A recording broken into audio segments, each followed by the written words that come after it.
ESPN MLB insider Buster Olney, who was at Yankees camp today, joins us right now with more on the Jeter situation. And Buster, what's the mood there? What are they saying about this latest twist?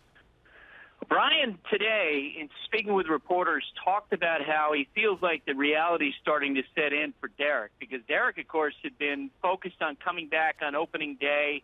But the reality is that he's a 30-year-old shortstop who hasn't played more than 5 innings in any exhibition game.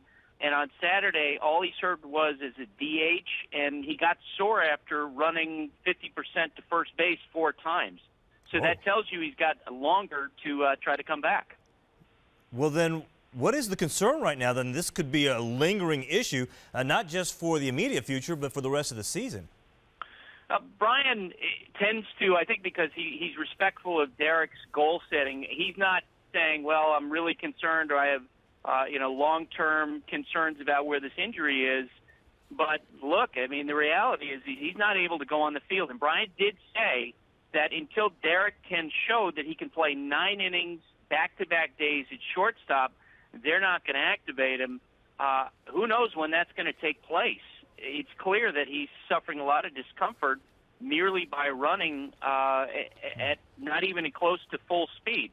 Wow. If I'm sitting here guessing based on what I've seen here and having covered Derek for a long time, I would be surprised if he's playing before May 1st, but that's just a guess on my part. Wow, and that's a month after the goal they're set by Brian Cashman of April 6th.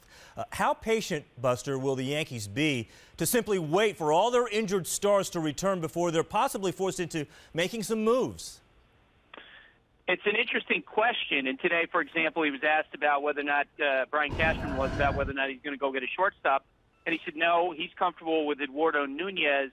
But the reality is that there's not that much available anyway. Even if they were to suddenly change their course in the wintertime, which was an austerity move, not spending money, there's just not much available to them. And that's why I think you'll see them for at least the first 2 months of the season try to hold down the fort, wait for Derek to come back, wait for Curtis Granderson, for Mark Teixeira.